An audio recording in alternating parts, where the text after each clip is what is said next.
యుద్ధంతో Telangana assembly దద్దరిల్లింది. Congress BRS నేతల మధ్య dialogue war నడిచింది. మాజీ మంత్రి హరీష్ రావు, మంత్రి కోమటిరెడ్డి వెంకటరెడ్డి మధ్య జరిగిన మాటల యుద్ధం ఇప్పుడు చూద్దాం.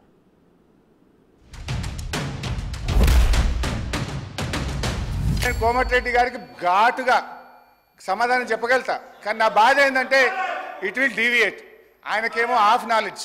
ఇప్పుడు ఆయన ఏం మాట్లాడిండు, హాఫ్ నాలెడ్జ్ వారికి హాఫ్ నాలెడ్జ్ కాదు సార్, ఆకారం పెరిగింది చెప్పి అసలు నాలెడ్జే లేదని. ఆకారం పెరిగింది, ఆయన నాలెడ్జ్ ఎక్కడ సార్? ఆయన ఒక డమ్మీ మినిస్టర్, ఆయన డమ్మీ అల్లుడు. ఆయనకు హాఫ్ నాలెడ్జ్ కాదు, ఆకారం పెరగానే సరిపోదు, బుద్ధి ఉండాలి. దళితులు ముఖ్యమంత్రి అన్నాడా లేడా? మీ మామ అన్నాడా లేడా? తప్పు చెప్పు, మీ మామ అన్నాడా లేడా? ఇదే కోమటిరెడ్డి వెంకటరెడ్డి గారు 50 కోట్లకు పిసిసి అధ్యక్ష పదవి కొనుక్కున్నాడు రేవంత్ రెడ్డి గారని ఈయనే చెప్పింది కదా సార్. మరి దాన్ని ఏమంటారు అధ్యక్ష? ఇదే కోమటిరెడ్డి వెంకటరెడ్డి గారు జిల్లా కలెక్టరేట్లు, సచివాలయాలు అద్భుతంగా కట్టిండు కేసీఆర్ గారని ఈయన గారే చాలా సార్లు మెచ్చుకున్నాడు అధ్యక్ష. ఇవాళ నేను ఎందుకు ఆ మాట అంటే అధ్యక్ష, కోమటిరెడ్డి వెంకటరెడ్డి గారు మేము అగ్రికల్చర్కు 72,000 కోట్లు పెట్టామన్నాడు. అంటూనే మళ్ళీ వెంటనే ఇరిగేషన్కి 22,000 కోట్లు పెట్టమన్నాడు. ఆయనకు అర్థం కాని ఏంటంటే బట్టి గారు చేసిన అంకెల గారిని వారికి అర్థం కాలే.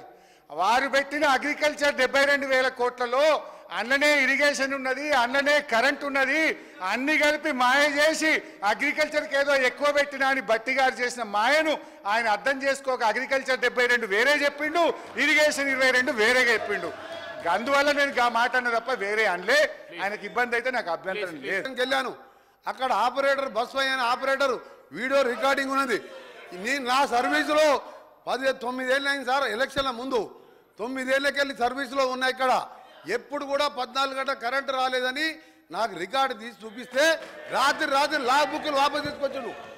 మోసాలు, దగ, పుట్టలు, అబద్ధాలు అన్నీ నేర్పింది ఎవరంటే అవన్నీ టీఆర్ఎస్ పార్టీ పుట్టిన తర్వాత పుట్టిన సార్. ఇలా దళితులు ముఖ్యమంత్రి ఉన్నారు సార్. ఆఖరికి మా దళిత ప్రతిపక్ష నాయకుడు ఉంటే చూసి ఓర్వలేక 13 మంది శాసనసభ్యులని సంతలో పశువుల్లాగా కొని ప్రతిపక్ష హోదా లేకుండా చేసాడు.